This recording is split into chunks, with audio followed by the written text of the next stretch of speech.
Thank you very much, and thank you all for attending. I'm Andrew Dorman. I'm the editor of International Affairs. It's one of the journal of Chatham House. Chatham House is a think tank based in London, currently celebrating its 100th anniversary, and we had a virtual party last week. At some point, we hope to have a real party where we actually see each other in person. I'm delighted to have four great speakers from different think tanks to give you some ideas about where think tanks fit in, how you might engage with them and their thoughts. I've asked each of the speakers to speak for about 5 to 10 minutes, and then we'll hand over to you for questions and answers. So if I can briefly introduce the four speakers. Firstly, we have from Chatham House, Lina Khatib, who heads the Middle East and North African program. We then have Emma de Angelis, who's the Director of Publications at the Royal United Services Institute, a think tank that's been going even longer than Chatham House. Thirdly, we have Bruce Jentleson, who's the Director of Bridging the Gap, who's kindly come in from the United States to give you an idea of, as a US perspective, US think tanks and so forth, and engaging with policymakers. And lastly, but not least, Mallak, Husban has come in. She's a Jordanian think tank, a research fellow there. Give us an idea of thinking from beyond the Anglo-Saxon world. Delighted to have these four speakers, and I'm going to very quickly shut up and pass the baton on to Lina. Over to you. Thank you very much. Okay, thank you so much. Thank you, Andrew. Thank you, Bisa, for hosting me. I'm very pleased that there is this exchange between the academic world and the think tank world, because a lot of the time, the two worlds don't necessarily talk to one another as much as they should. Mainly in academia about how the think tank world is like. And I am someone who used to be an academic for many, many years and then decided to make the move into the think tank world. And so I feel that whatever I say today will inevitably be colored by my own personal experience. So please feel free to contest what I say. I'm not saying that all I'm going to present is the gospel. I'm just going to present to you 5 key lessons from my experience moving from academia to the think tank world. And this is definitely aimed at people who are interested in making that move, who are still kind of either in the early days of their careers or kind of even in academia halfway through their careers, but wanting to make that shift. And who maybe haven't yet engaged that much with think tanks, but are wondering how it's like. Now, I have to say, whenever I speak mainly to the Foreign Office in the UK and other government departments in the UK, they tend to refer to people like myself as academics. And I think this is very misleading.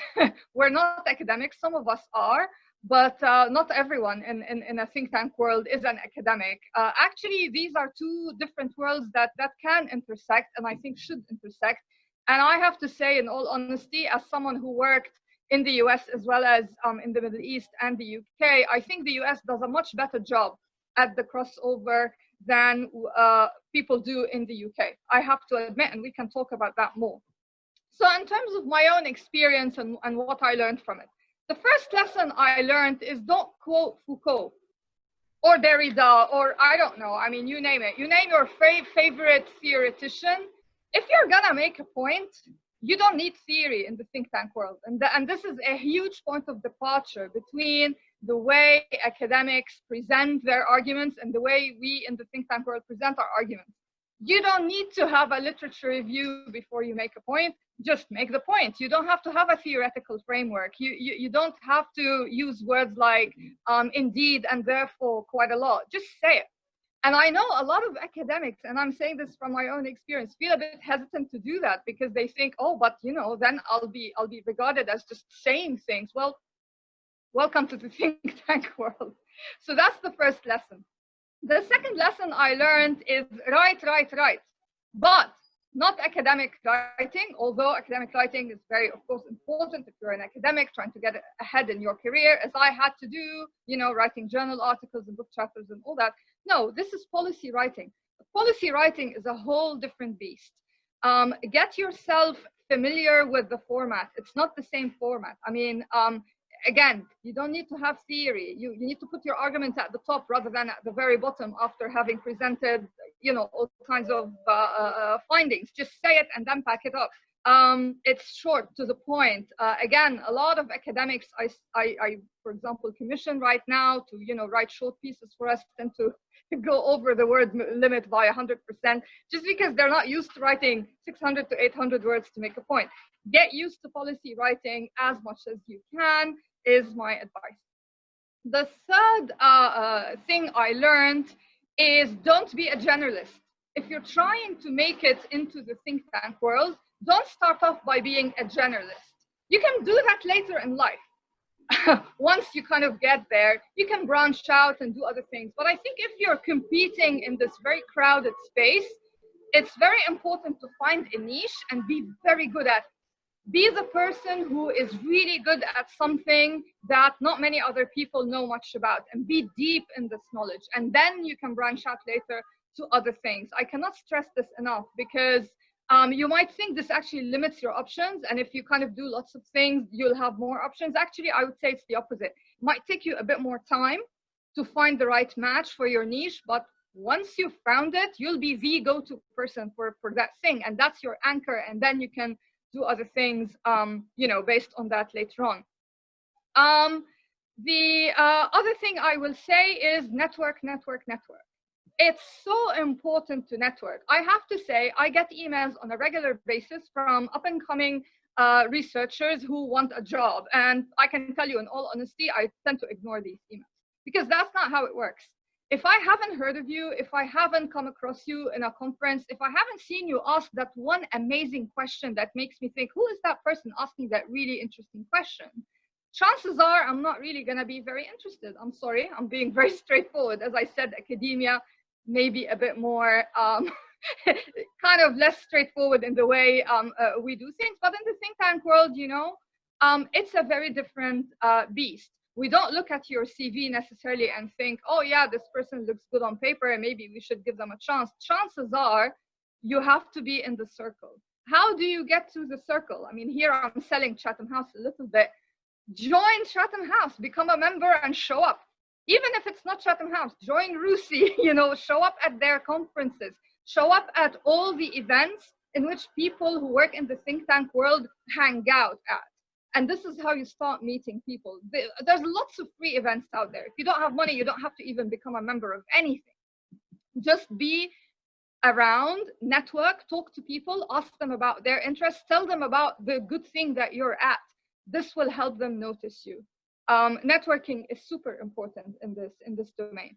And the final thing that I learned that I'm sharing with you is, as you want to get into the think tank world, find the people whose job you would love to have one day and look at their portfolio and basically work backwards from where they are to where you are, and make sure you acquire all those skills, all those things that they have done. Make sure you do them and give yourself adequate time to do so, because it's not going to happen overnight.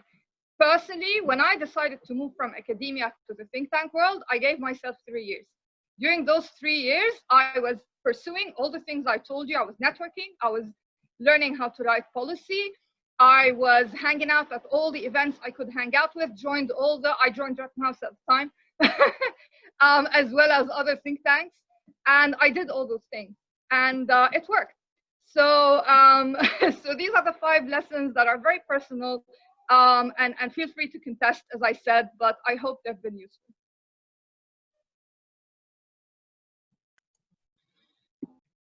Lina, thank you very much indeed. If I can pass the baton on to Emma now. Thank you very much. Yes. Hi. Thank you so much for having me. And I have a little bit of a wobbly network because I'm in the countryside in Tuscany. So if I suddenly, you know, if you stop hearing me, just somebody send me a message and I'll switch Wi-Fi's.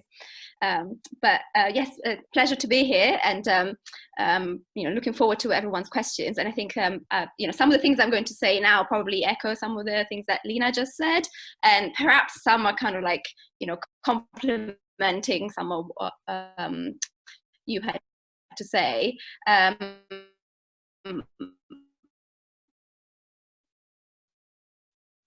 I would probably say, you know, some of you might be interested in collaborating or not yet. So you might could sort of be contributing to think tanks from where you are now in academia. So in addition to networking and getting yourself known, I would also say, you know, try, you know, pitching your ideas to different think tanks that have blogs or short publications, because that will help you to refine that kind of policy writing that Lina was talking about, but also get yourself known and also understand what those think tanks are looking for and how you can establish a synergy between the kind of research that you're carrying out and the kind of research that the think tanks are interested in. And I think that's particularly important because I think I've seen a shift over the past 10 years in the way that research is conducted, certainly at RUSI. So, you know, I'll speak to my own experience, and there is a much stronger collaboration in terms of research projects between sort of the think tank world and the academic world, with lots of sort of big consortia that try to enhance the differences by bringing them together. And I think that's something that we're seeing more and more. So think tanks do seek out academic researchers, I think precisely for the reason that Lina was talking about, which is, you know, your specialisms and the fact that you want to play to your strengths. So I think that could be a really good way of understanding how to get into the think tank world, even if you still want to be, you know, on the fence and sort of keep a little bit of work in sort of both fields for the moment. I think something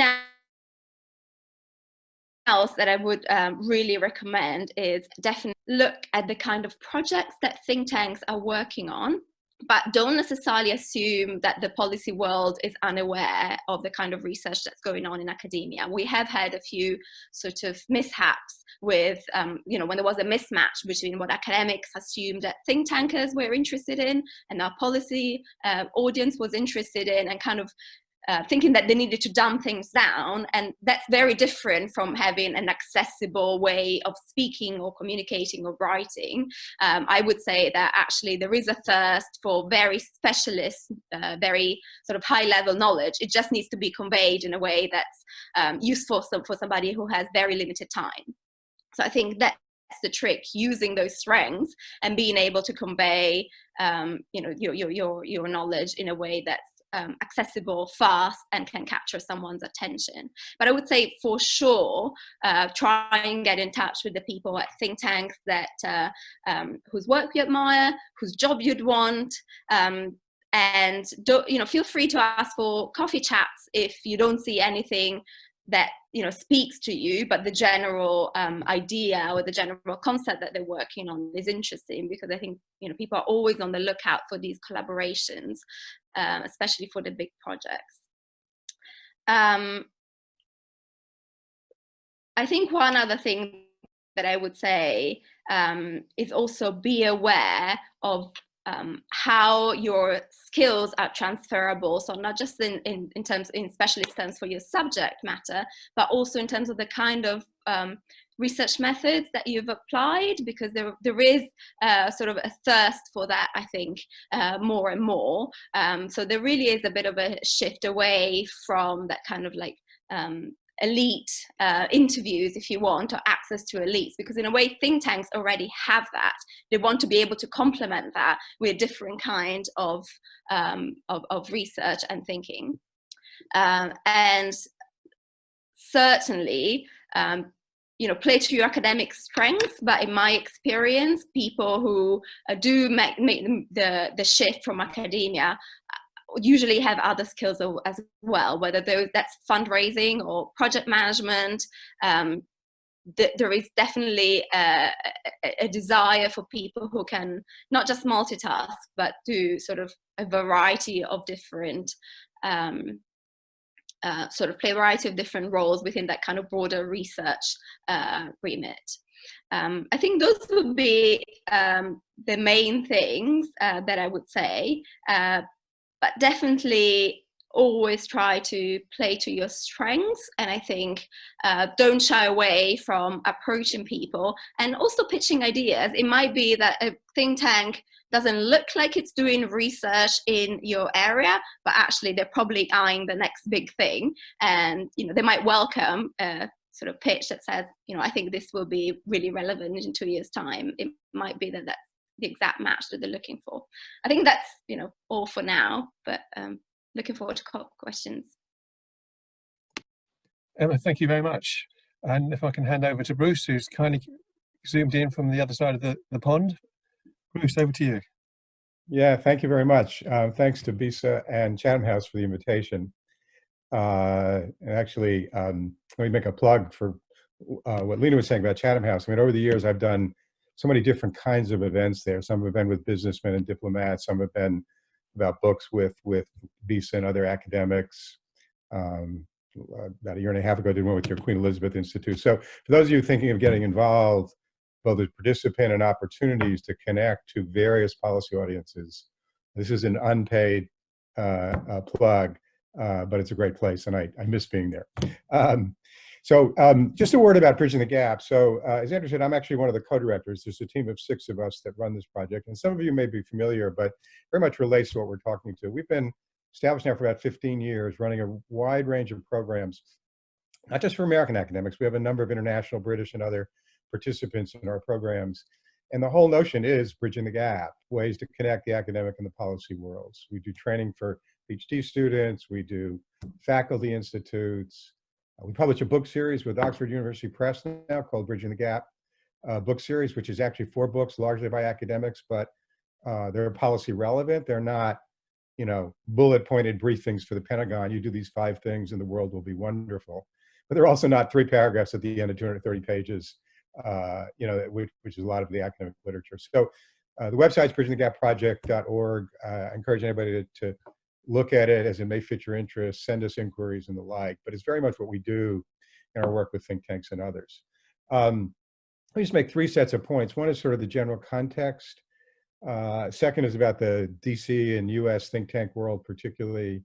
And third is picking up on what Lina and Emma said about strategies for interacting with that. The general context to me is really, I think for most of us, we became academics, as in, I've spent a lot of time in the policy world, worked in State Department under President Obama, President Clinton, a variety of other capacities. But I've kept my heavy foot in academia because I really enjoy being a professor. I enjoy teaching, not every day, but I enjoy it. I enjoy the kind of writing we do. But part of it, I think, is we didn't want to give up our interest in things international. And there's a certain amount of forces within the academic world that push you to, communicate with other academics. And working with think tanks and others are a way to get back to those original motivations that many people had and carry forward. I really want to connect with the policy world. A, I think I have something to contribute, and B, I can learn a lot. And that's the other point. I think I've often felt, hopefully I've contributed to policy under administrations that I've worked in and ones that I've had informal relationships with. But I feel it's made me a better teacher and scholar, whether it's learning how to communicate with a range of audiences or a variety of things, or moving away from, well, why didn't that happen? Aren't those people really stupid, to understanding some of the complexities, which is not necessarily let people off the hook, but perhaps have a deeper analysis. So the other thing I'd say about the general context, the times we're living in right now, and I was actually saying this pre-COVID, pre-Black Lives Matter, and pre-everything else going on in the world, I actually see it in many respects like the period at the end of World War II when scholars and policymakers were trying to figure out what were the new paradigms? What was this thing called nuclear deterrence? And, what did containment really mean? And what did it mean to create international institutions that could have some sustainability? I actually think we're in a period right now where the big questions are being opened again in a big way. And that's not just a comment on the Trump administration. I think it goes much deeper than that. And so to that extent, that the things we're working on and the opportunities to connect with policy issues are really quite exciting. So in terms of think tanks, as was said at the outset, they're well established in the American world. We can talk about why, if you like, in the discussion period, what are the factors that contribute to that more than in Britain or in other places. They're heavily in DC. You can think about the DC think tank world in a couple of categories. One are sort of the big, long-time general institutions, Brookings, American Enterprise Institute, Carnegie Endowment. I've actually done either residences or projects with, I don't know, I was counting about 8 or 10 or 12 different Washington think tanks over the years. So you have the big ones that have lots of different areas. Then you have issue area ones. They're ones that specifically deal with the Middle East Institute, Washington Institute for Near East Policy. They're ones that deal specifically with, weapons of mass destruction, ones that deal with international development. And so they're more focused in those areas. A third category is the ideological ones. I mean, all of these you can kind of locate on the political spectrum, but some are much more ideological and political than others. So the Heritage Foundation is known as very conservative. The Center for American Progress is much more, has some think tanky qualities, but it's much more political. And so that's another way of thinking about that. Fourth is what you might think of as sort of the think-do tanks. A lot of NGOs now have very vibrant research arms in which they engage, they have their own people on staff, and they engage academics.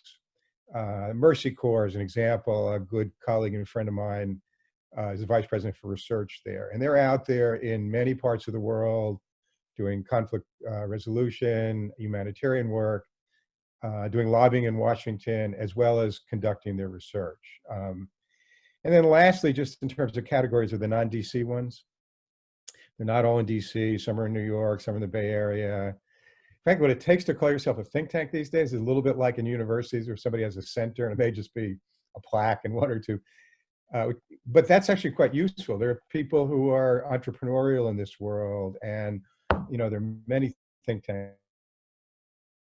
There's a guide put out by the University of Pennsylvania of all the think tanks, including a lot of international ones. I don't necessarily endorse the rankings he does, but if you want to find, one stop, I think it's just available on his website at University of Pennsylvania, James McGann, McGann. It gives you a sense of the definition of the universe. The other thing I'll say about DC think tanks, one of the small advantages of the COVID world, since we're all doing things virtually, you can actually engage with them now from where you are more so than before. And I think this is going to carry over as we all do. I don't use the word returning to normalcy. I have no idea what that means. But I mean, it really is going to carry over in some respects. And so I've been doing a lot of that with some think tanks in Australia. If it opens up again and you have opportunities for residents where you can say, look, I'd like to do some research in Washington. Maybe I got my own funds. Can I have an office? It's a great way of establishing relationships over a glass of wine or a beer or coffee. But without that, people are more interested now than they were before in virtual links. Last is just kind of communications and comparative advantage.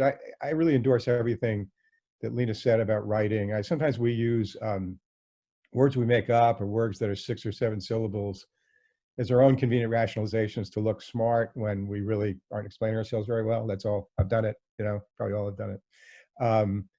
So you really need to communicate, and it's not dumbing down.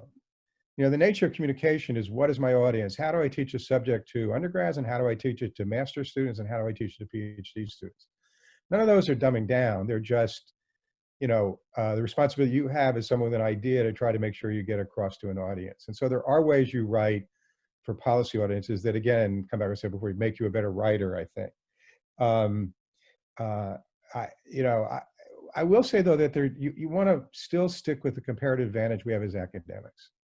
People are not looking to academics for the latest insight into who's saying what in the House of Commons, or what's really going on inside DFID, or what's going on in the US Senate. They're looking for you for what your comparative advantage is. And if, as somebody said, you start talking about, isms, or the other problem is we often do work and we say, well, 70% of the time X happens. Unless you can help establish what those causal factors are, that would help the policymaker decide, is that going to happen in Syria, or is that going to happen in the South China Sea? That's not very useful. So you want to bring your comparative advantage as an academic to bear while figuring out what it is the people on the other side are looking for. And think tanks can be really good partners. They can get your work out. They're often looking for, they have blog sites now that they'll take things from people that are not necessarily part of them. Frankly, I think American think tanks are getting a little more self-conscious about the fact that we're a little more than a little US-centric. And for those of you that are not in the United States, whether you're in Britain or other parts of the world, I think in some respects it'd be very useful. That Washington think tanks tend to be a little too much about what's going on inside the Beltway. So anyway, those are just some thoughts to add to the mix, and I'm happy to answer questions and pass the baton. Bruce, thank you very much indeed. That was great. And last but not least, we have Mallak. Over to you. Hi, everyone. I'm so happy to be here, and I'm so happy to be part of this panel, even though my experience would be very humble compared to everyone, what everyone said before me. So I am a researcher here in Amman. I'm at a research center called STRATEGIECS think tank. It's a very recently established center. It's an independently funded center that is different from my experiences before. So I graduated from Columbia University. I majored in economics and human rights. So I can speak to my experience navigating this research world, having just come out of university fresh out of college and not really knowing where and how to start navigating this field of policy research and think tanks in general. And I knew that I wanted to come back to Jordan, but I knew that that was the risk as well. Because as many of you know, the research scene, and culture here in the Middle East is sometimes lacking, and especially in Jordan, it's very lacking because you can really count the number of centers here on your hand. So coming back here, I started looking for think tanks, and I started looking for think tanks that I wanted to do work with, and I researched their missions, I researched their statement, but nothing can prepare you when you actually enter that field and when you actually enter that environment. Because stressing what Amma and Lina said, coming from a purely academic background where everything has to be coded, where everything has to be cited, to moving to just making that shift of having your recommendations and your outlook and what you actually think will happen next be the main goal of the policy paper that you're doing. But again, I am incredibly privileged and incredibly happy that I did my academia first, because yes, a lot of the formats that I used to write in is not really relevant here, but it keeps you grounded. It keeps you everything that you're putting on a paper and everything that you're saying or something that you're referencing is of scientific evidence, is something that's fact, that is evidence-based research that you're doing. But again, going back to the conversation of coming back to the Middle East and wanting to do think tanks, a huge part of a huge challenge that I found here was the lack of the Arabic knowledge base. For instance, when we're doing research here in Jordan on some sectors, you might not find a lot of data on that subject. So how do you do that as a think tank when you're really wanting to put this issue of relevance and highlighting it? So how do you go about that? And an entirely different issue is the training, because you're working alongside others with no experience in research. A lot of people here in Jordan, they graduate with zero experience in research. They graduate college, they do their masters, and they only have done one research paper in those years. So how do you coordinate with those people? So that's a huge part of it as well. And another huge thing is the space for young people, because I might be one of the other young people here. We were only 2 or 3 other members in our think tanks senior levels, of higher levels. So how do I make whatever I have to say relevant, and how do I present it as such, is also something that I keep thinking of. And but again, like coming from the Middle East, the youth sector here is huge, especially in Jordan. The majority of our population is young people. So how do young people engage in this area between the power and the knowledge that everyone stressed before? Where do I fit in? Do I fit in more on the sides? Do I occupy a lot of space in it? How do I go about that? And that's something that I grapple with every single day here. And I am still young. I am still experiencing this. I am still going through this, but it's not as scary as it may sound before. It may sounded sorry to me before. Before coming into this, I was expecting it to be something completely foreign. I was expecting myself to be so lost, so ambiguous. But there is something good about having this ambiguity, having this uncertainty, because as Lina said before, which really it echoes for me and is really reminiscent. You come in, you're thinking, this is what I wanted to do. This is the thing that I want to specialize in. But when you come out of it, it's a completely different thing that you're interested in policy, and it's a completely different sector that you want to specialize in. So as a young person, that could be incredibly enriching. Because unless you go through that experience, unless you learn about it, unless you construct your policy papers over and over and over again, you might not get there. So it's just a matter of being comfortable in that space and finding your comfort zone, and to actually note that whatever you have to say is relevant, and to trust yourself. Because a lot of times here, when we're having discussions, when we're brainstorming some projects, there are certain topics that I want personally to dive into to make relevant in our think tank, even though our think tank only specializes in foreign, political, and economic policies. But we don't also neglect social parts. It's not a huge part of the research that we do, but I can bring that to the table as well. I can come in and bring in a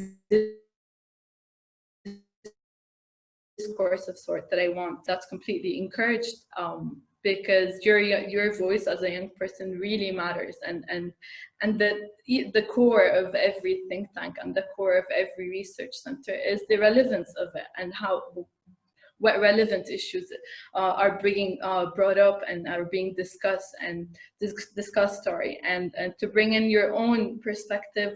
The perspective of a young person is of value, of immense added value. So yeah, so basically I think that would cover my humble experience. It's only been a year. I'm looking forward to more years. But yeah, thank you.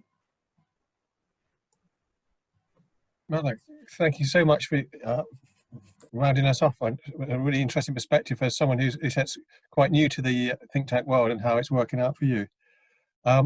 As I indicated at the start, we're going to move over to questions and answers. You can either do it two ways, one of which is to use the raise hands function, and I'll try and bring you in. Otherwise, you can or you might want to use me, in which case use the chat function and put a question into that. If I can start, I've already got a couple of questions in the chat function, so if I can throw it out into the panel. Question from Ivan. Niches in the policy world, are they different from sections within our own international relations? What do we mean by niches? I don't know who would like to start with that one. I suppose I'm the one who brought up the issue of niche, so I should answer that. Ivan, may I be critical? The way you're constructing the question is very academic. Subjects, and don't worry about any of that. It could be something as simple as tribal interactions with Al-Qaeda in Yemen, for example. You know, it doesn't have to have a label. It just has to be a policy relevant topic that requires the kind of granular, in general, field knowledge that not many people would have. That, of course, if you think about it as a niche topic, tells us so much about security, about politics, about the role of the conflict economy, about, of course, social structures, about governance, you know? So niche topics may seem narrow, but actually they're just an interesting window that can help us understand so much out there. So don't worry about the labels. I'll just chime in on that along the same lines. For a long time in academia, being a regional or country specialist was seen as a negative, right? Everything fit in a bipolar structure, or quantitative work, you would code it. And I think I think that was a flaw, big problem in policy for many decades during the whole Cold War era. I think what we've discovered now is that I know from people in the intelligence community who are looking to academics, and people in the State Department, people in the Defense Department in Washington, they want to know people that know something about somewhere, right? And so having a certain amount of expertise, whether it's at a sub-issue within an area like Lina was talking about, or broadly about a region like the Middle East, or about a particular country, and then integrating that with what you might also know broadly in sort of a thematic, kind of quasi-theoretical way, without talking in theoretical terms. I mean, that's the combination that people want. And particularly about parts of the world that, have not gotten the attention, again, speaking from a Washington perspective, that they really warrant, and are now saying things. Or take global public health. It's been fascinating to see during COVID how little is coming from political scientists, and how much even about global health governance is coming from colleagues of mine who are epidemiologists who work with the WHO and stuff. And so I think there are a lot of areas that one can specialize in that don't fit the classic academic, breakdowns. Would any of the other speakers like to come in? In which case, can I move on to the second question I've got from Antonia? How do you balance your time between research, writing, networking, and everything else you have to do if you're in a think tank? What's the time balance between all these different activities? I can probably come in on that because I mentioned the multitasking. I think it really varies on the kind of projects that you're working on. I would say that you're always networking, but that networking is probably also part of some scoping that you're doing for your next research, if not the one that you're doing right now. There are moments, when people will sort of shut themselves away and say, I'm writing for 2 weeks and I'm not gonna, be available for anything else. So I think it really depends on what stage and how many projects you're working on at a time.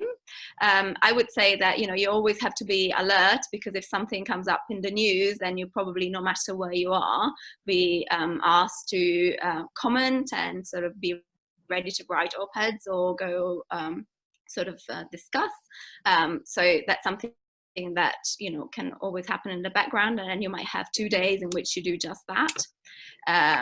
But I'm guessing that's the fun of it, the variety, and the fact that it's you have to be able to balance these things and be flexible in the way that you structure your days. I would also say probably just academia, there's a lot of weekend and evening work. Yeah, just the other thing I'm thinking about as we talk is how do you get people in think tank to know you? And somebody's, it's obviously conferences, direct interaction, but some of it is the indirect effect. Write for some of the blogs that are read by the academic policy world. Chatham House has some, you may be familiar with the Monkey Cage, which has become a really big one in the US, War on the Rocks, the variety of others. And people read those from both worlds. And first of all, it is a challenge there to do what my colleagues have been saying about write 850 words, maybe 1250, make your points, make them in an interesting way.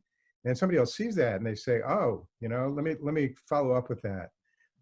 Maintain your own homepage that journalists look like. Work with, if you have them in your universities, offices of communication and outreach that try to help the faculty get in touch. And then you may get a call from Chatham House or whatever the relevant think tank is, Brookings or something, and say, hey, I read your piece. I'd like to talk to you more about working on a project with us, right? So those are important steps that have value in their own right, as well as paths towards connecting to think tanks. Can I add something on Please the balance? So my role is director of a program, and I've been in this kind of role for a decade now. It's very different being a director than being a researcher at a think tank, because if you're a director, then finding that time to write is really, really hard. I have to tell you that. So you need to think about, what do you want to do later in your think tank career? Do you want to stick to research, or do you also want to be involved in management? And you have to be aware that management takes up a lot of time. So just, something for people to think about. And here I will say two things. One is, it's very rare to find people who are excellent researchers and excellent managers at the same time. So if you happen to have excellent managerial skills and are already an excellent researcher, wow, it's gold dust. So that's really, really great, and work on cultivating both. The second thing I will say is that, and this is not about balance, this is just in general, as Bruce just said, actually we're always on the lookout for talent. So networking is not something that you should dismiss as not being very important, because we're always looking for talent. And publishing, as Bruce said, in these outlets is important because it will get you noticed. So striking the balance is very individual. Each person has their own way of managing. But don't think that these different components, you could kind of do away with one of them. You can't, I'm afraid. You have to do all of them at once. Thank you. I think it's worth also adding that conferences like the BISA's own conference, you often see that officials from the Foreign and Commonwealth Office might send some of their research teams and so forth into these conferences. So one of the ways you can also network is actually in mainstream academic conferences. You find policymakers or their outer offices in those conferences. So it's having conversations. And if I can move on to the next question, a question from Meredith. Is having a journalistic background helpful? Would anyone like that one? Yeah, that's how I started. So I've done many things in my life, but the first thing I did in my life was work in the media.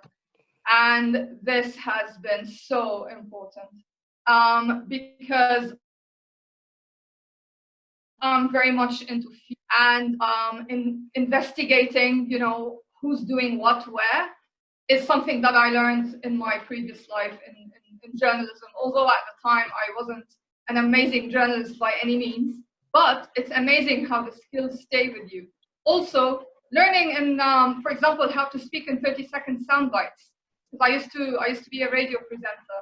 Being able to communicate, being to the point, etc., is something that I did for more than 10 years working in radio, and it was so useful when I started this career.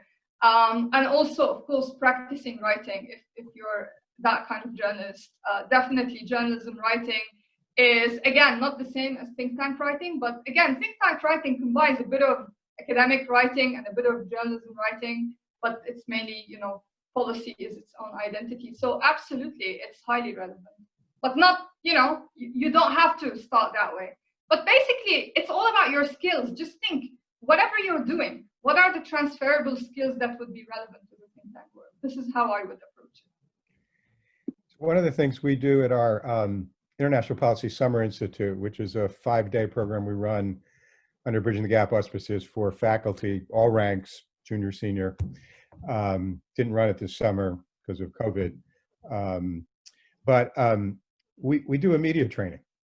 And one of my colleagues, who actually before being an academic was a press secretary for US Senator, interviews every individual participant on their research, but does it as if it was like a BBC or a NewsHour interview, right? And then the next day we bring in 2 TV producers to critique them. And it's kind of fun, people, everything from, what you're wearing to how you present your ideas. And we have had so many people say that it both boosted their confidence when we went back home to do TV. They did it better.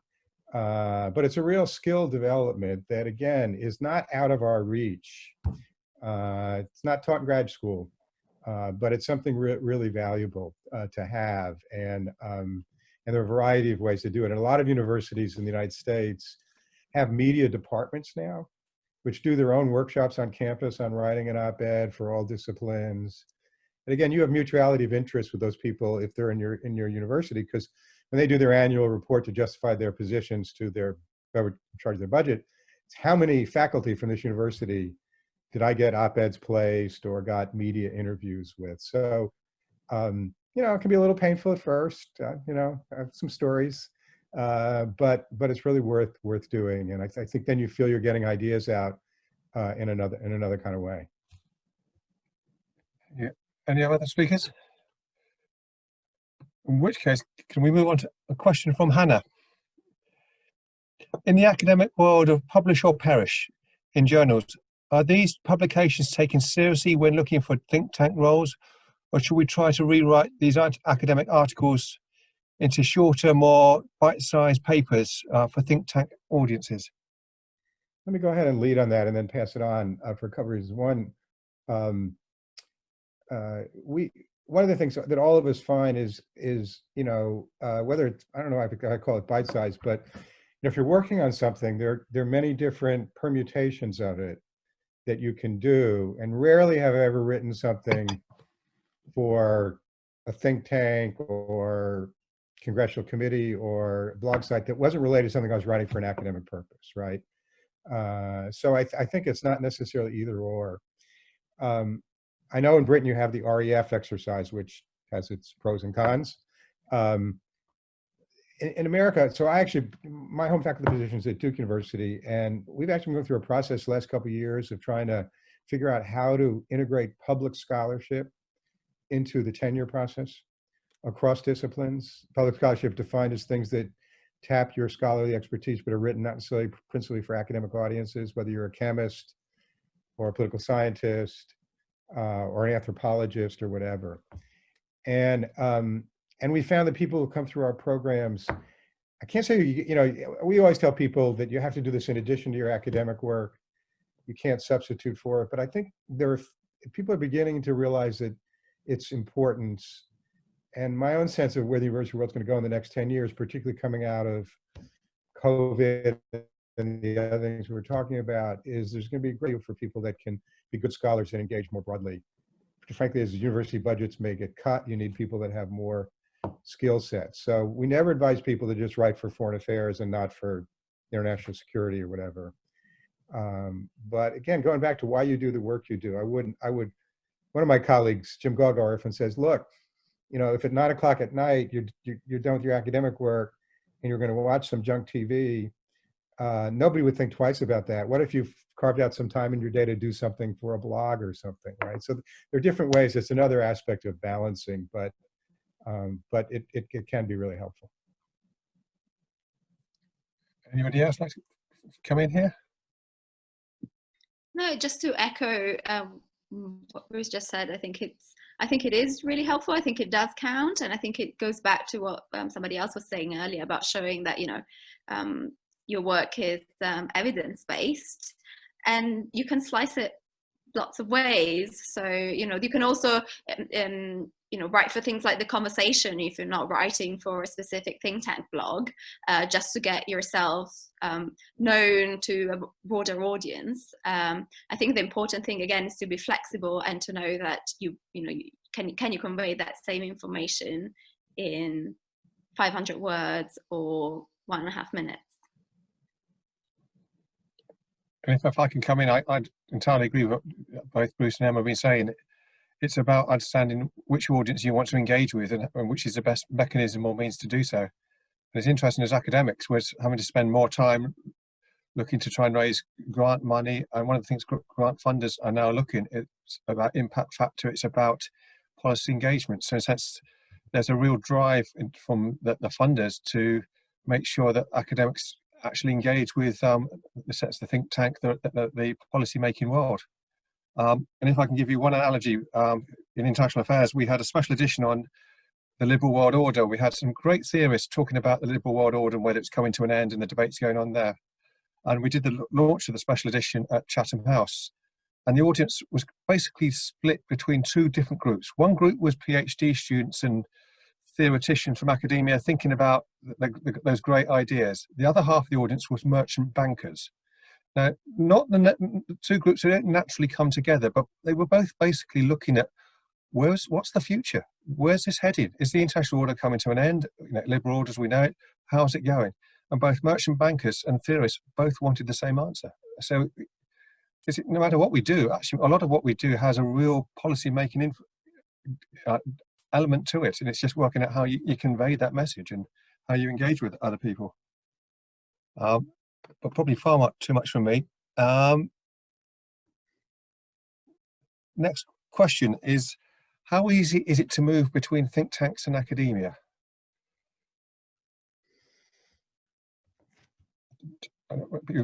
People have talked about both modes.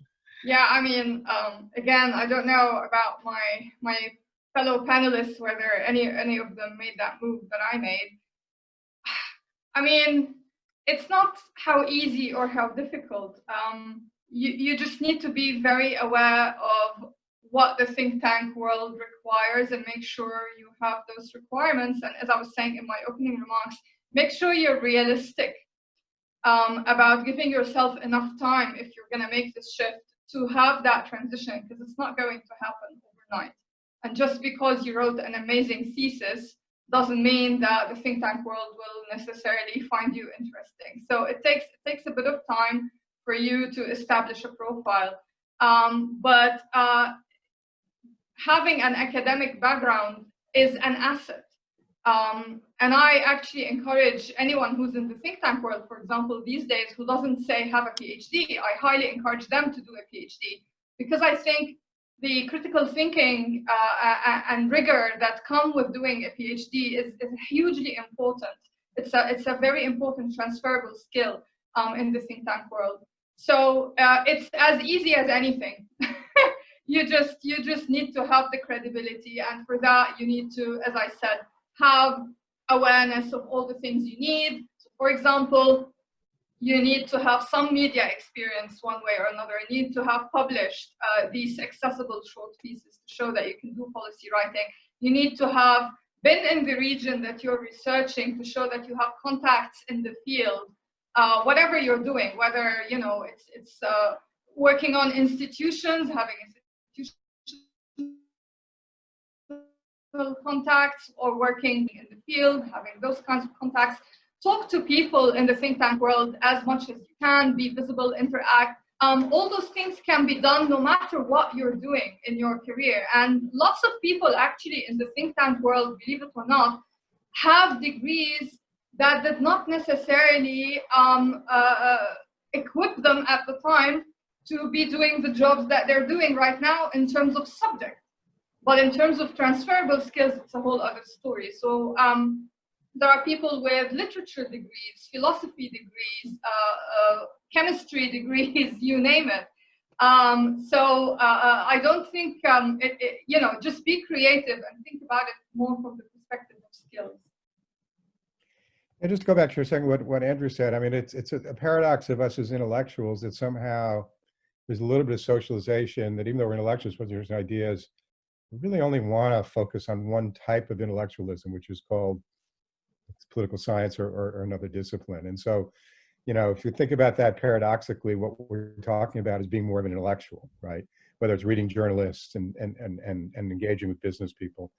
A lot of the relationship with think tanks are not necessarily leaving one sector for the other. Again, I've done a lot of residences on fellowships or sabbaticals or joint projects. You can do, as Lina described, I've had colleagues that have given up tenured positions and gone into the think tank world because they decided that was really where they wanted to have their heavy foot. But I think there are many different ways of striking the relationship. And even, once you have that relationship, it carries forward, right? You might join author something with somebody, or it's just you're in their Rolodex, so to speak. So there are a lot of different ways to having those relationships. Thank you, Bruce. Tom Vaughan's got his hand up. Tom. Yeah, thanks. It's been really interesting, and I think this is something that has been touched on in a kind of roundabout way in some of the responses so far, but I think it's something that that interests a lot of people. So I know that, especially in this discipline, I think a lot of PhD students in particular, and this was true to me for an extent as well, are kind of initially motivated to get into academia because there's a kind of perception that somehow you can kind of quote sort of make a difference, or that your research will kind of have some kind of social value. And I think that I think a lot of people often find that they're disappointed in that. I certainly have a sort of strong feeling that actually, because of the structures of academia that we work in, that's often much more easily said than done.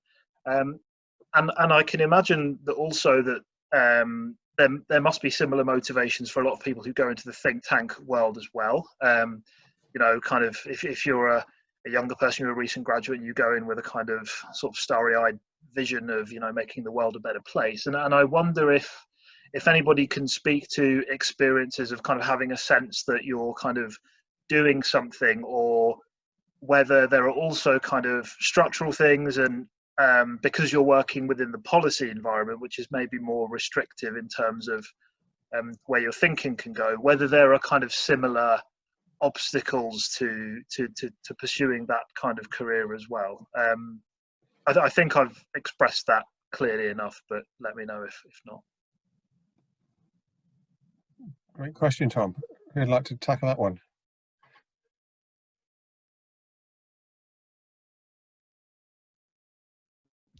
Sure, I'll chime in. It's a good question, Tom. I think each one has its downsides. I think a lot of our conversation has been about, rightly so, what are some of the advantages of the think tank world in itself and for academics. So let's flip it around a little bit, and Lina and others, Emma, can give their perspectives. I mean, there have been a certain amount of controversies with think tanks about where their funding's coming from. You know, different governments, different donors.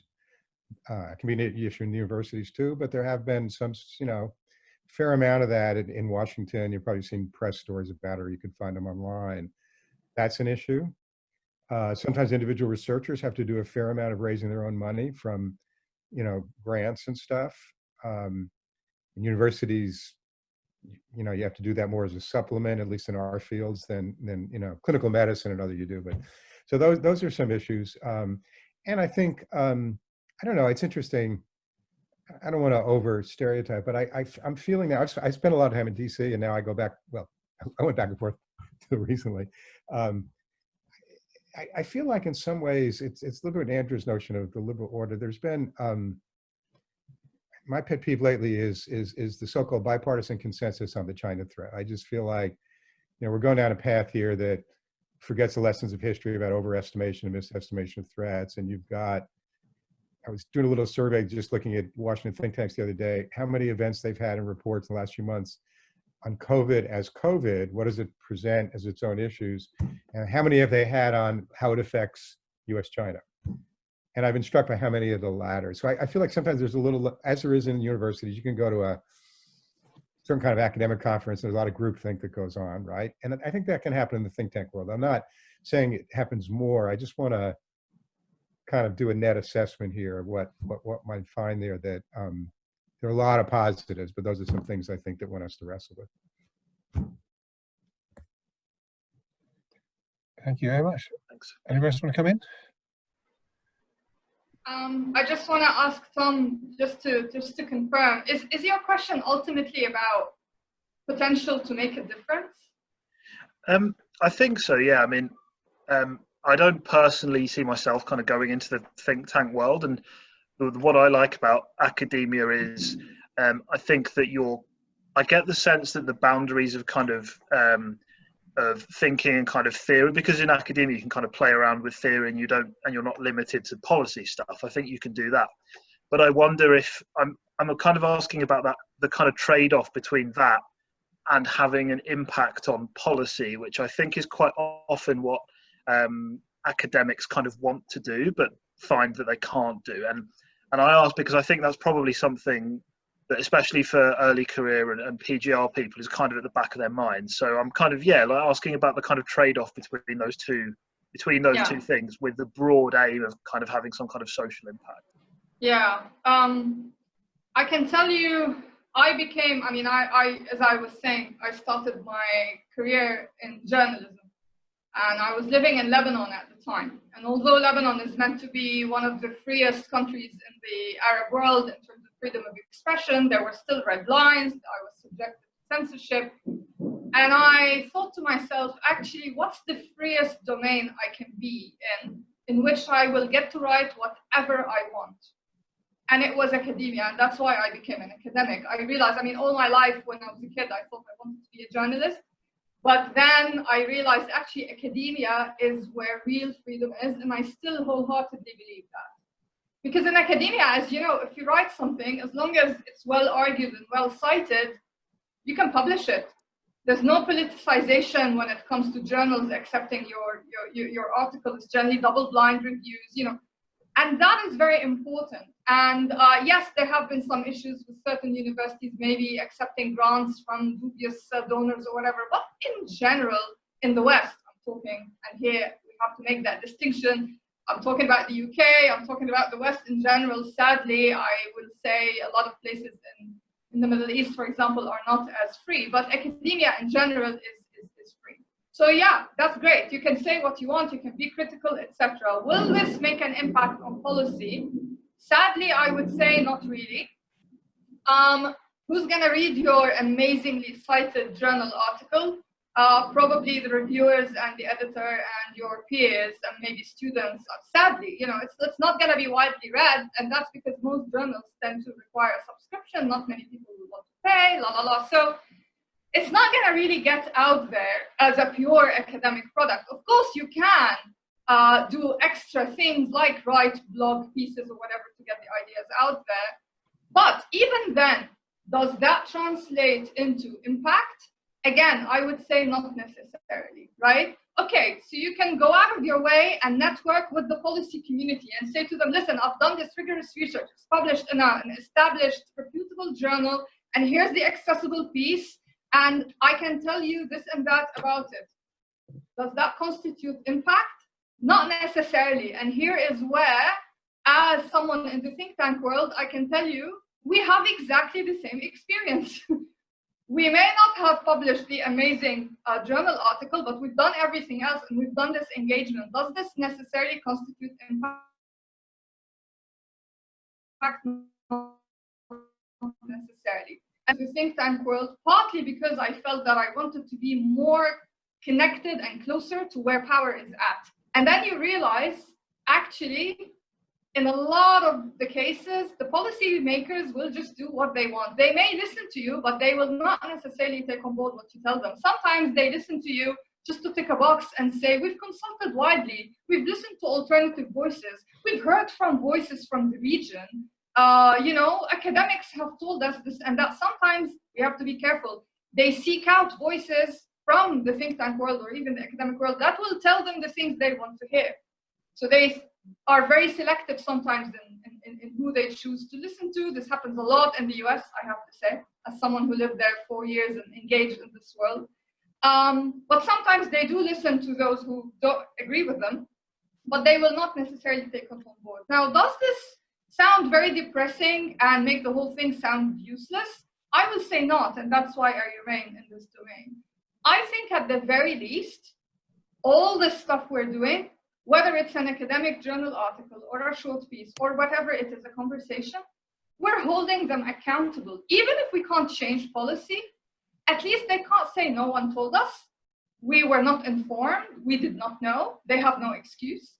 And you can hold them accountable because you can say there was an alternative way that was very much debated, published, written about, and it's out there, which means, and I always say this to my younger colleagues, you know, we may not see the result of what we're doing now.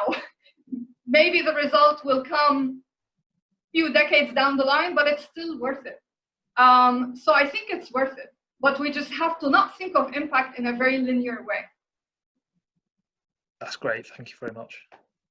Thank you very much. Yeah. I have a question in from Bia. Fantastic insights. Thank you. When writing for a think tank, can you still retain control over your work, e.g. editorially, or over how the work is going to be used? As an early career academic looking to collaborate with a think tank, are there any risks to be aware of? I can chime into this one because I feel like my experience is very fresh. When it comes to this thing in specific, having your work used, having it cited, having it published. In what way is it published? So the very first thing that I was faced with when I first started working with STRATEGIECS was the editorial policy. You can't name certain things a certain way. You have to address a certain part, a certain political part with a certain title, because the way you address things speaks to the overall mission and to the overall vision of the think tank you're working at. And that's something that before you collaborate, I feel like before you work with that certain think tank, you have to pay attention to is the identity. How do they identify themselves? Where are they positioned in the region, in the geographical context you want to work in? In Jordan, it's pretty echoing what Lina has said, coming from the Middle East, it's very, very delicate, the way you speak of certain things, especially if you choose to address local stuff. In STRATEGIECS, we move away from that. We're more regional, we're more international. So the space is kind of wider for you to do certain stuff and to speak of certain, and to open up certain discourses and to have an impact, quote unquote impact in certain fields. But again, it always ties back into what is the overall firm you're at, what is the overall, center you're at. And if you write certain stuff that they don't agree with, they will not publish that thing, even though you feel so strongly about it. But having written that thing in that way is also something of value to yourself, at least. But you always have to keep in mind the overall mission, what you're serving, where is it published, who is publishing it. Sometimes your name is not on it, sometimes your name is on it. So I'm still experiencing this, I'm still grappling with that. So more things to come, I hope. Thank you. Yeah, definitely, Mallak. Can I just add, just know where you're sending your stuff. Know who's funding the think tank that you're sending your stuff to or applying to work at. Know exactly where you're going. Because as Bruce was saying, there are all kinds of think tanks out there, and some of them, represent a particular political line. And sometimes, as we know, like in the Middle East in particular, a lot of think tanks are not really independent, even though they may claim to be. They tend to be basically government-run think tanks that just masquerade as independent centers.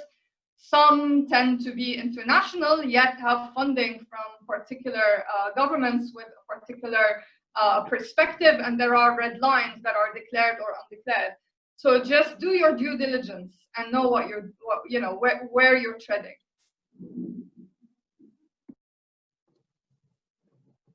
Yeah, if I can come in on that, just on the editorial side, I think definitely, know who you're getting in touch with before sending them your work. And sort of, I think some think tanks have, declared or undeclared sort of lines that they like to keep.